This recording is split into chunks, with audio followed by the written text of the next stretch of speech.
Hello my dear students, कैसे हैं आप लोग। और today just we are going to cover a interesting topic which is related to chapter 1 number system, and the topic is rationalization of denominator. So first of all, we will try to understand that what is the rationalization of denominator. It means rationalization of denominator is an algebraic process in which we convert irrational denominator into the rational denominator. So let's start the topic. Rationalization of denominator. So there are so many topics in rationalization of denominator. तो सबसे पहले हम आपको single number पे लेके चल रहे हैं। आप इसको ऐसे समझ सकते हैं कि अगर हमको डिनोमिनेटर को रेशनलाइज करना है, इसका मतलब हमें वहाँ से रूट का नंबर जो है हटाना। जैसे यहाँ पे रूट है तो रूट का 5 हमको यहाँ से हटाना है, ठीक है। तो यहाँ पे रूट 5 को हटाने के लिए हम क्या कर सकते हैं कि हम सेम नंबर से मल्टीप्लाई कर देंगे तो हमारा रूट वहाँ से हट जाएगा। जैसे root 2 into root 2 that is 2, root 3 into root 3 that is 3, root 5 into root 5 that is 5, root 6 into root 6 that is 6।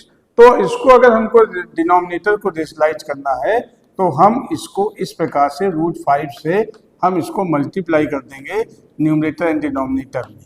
तो यहाँ पर रूट 5 1 से मल्टीप्लाई होगा तो रूट 5 हो जाएगा, और रूट 5 से मल्टीप्लाई होगा तो 5 हो जाएगा, और इस प्रकार से हमारा डिनोमिनेटर रेशनलाइज हो गया और यही हमारा आंसर हो गया। आप इस बात को एक बात और समझिए कि रूट 5 क्यों बना। ये लॉज ऑफ एक्सपोनेंट से भी बना है, ये स्क्वायर रूट के से भी बना है। जैसे अगर हम इसको डायरेक्टली करते हैं root 5 into root 5, so it we can write it as 25 and the square root of 25 is 5।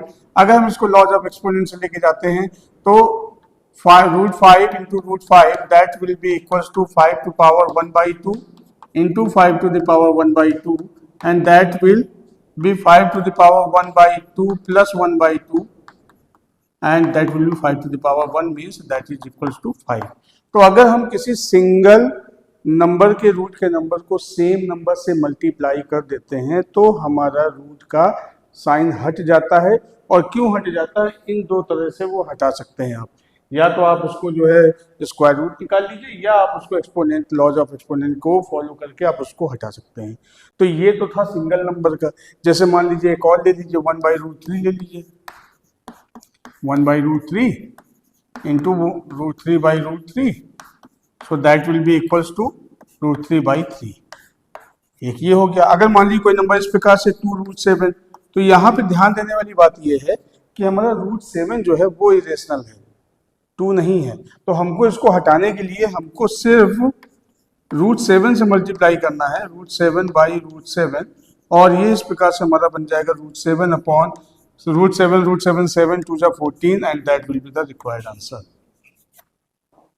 तो ये तरीका है कब, जब हमारा डिनोमिनेटर एक सिंगल टर्म के साथ में होगा और रूट में होगा, सेम नंबर से मल्टीप्लाई करके हम इसको हटा देंगे, ठीक है। अब आइए शुरू करते हैं जब नंबर हमारा डबल हो। अब हम इसको रब करते हैं और चलते हैं दूसरे टॉपिक की ओर, जहां पर डिनोमिनेटर हमारा बायनॉमियल टर्म के साथ में होगा, मतलब जिसमें 2 टर्म होंगे। Suppose that the number is 1/√7 plus √5।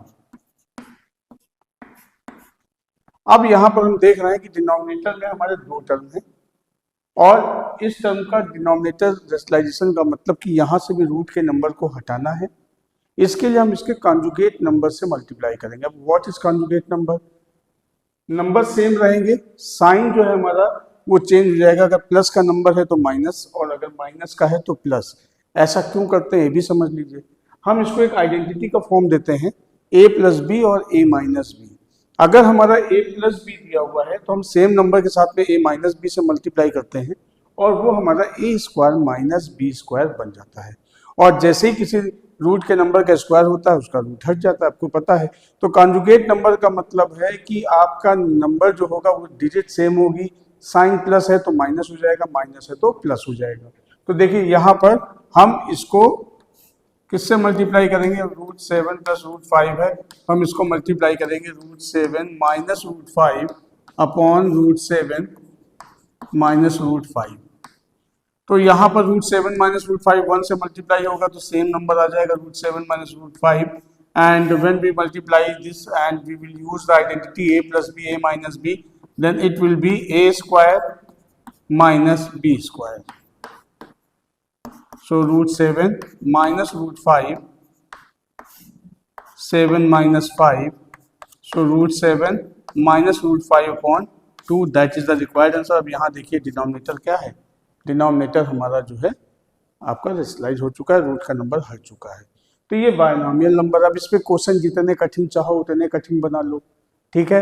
आप इसमें इक्वल में ए और बी की वैल्यू देकर a plus 2b a plus 3b √3a plus b करके ए और बी की वैल्यू पूछ सकता है। तो तरीका तो यही रहेगा यहाँ पे सॉल्व करने का, और सॉल्व करने के बाद में इसको फिर हम सॉल्व करेंगे। मान लीजिए इसी क्वेश्चन में अगर हमारा ये क्वेश्चन इज इक्वल में √7a प्लस √5b होता और a और b की वैल्यू पूछ रहा होता, तो a की वैल्यू 1/2 और b की वैल्यू -1/2 आ जाती है, और इस प्रकार से हम इसका आंसर निकाल लेते हैं।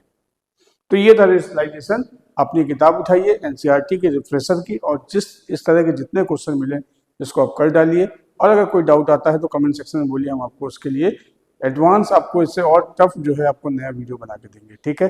तो मिलते हैं अपने नेक्स्ट वीडियो में, तब तक अपना ध्यान रखें, और अगर आपको वीडियो पसंद आए तो प्लीज़ चैनल को सब्सक्राइब करें, बेल आइकन को दबाएं, और जो है यहाँ पर आपको नए नए अपडेट्स आपको मिलते रहेंगे, और आप जो आपकी पढ़ाई के लिए आपके लिए मददगार साबित होंगे। Thank you so much.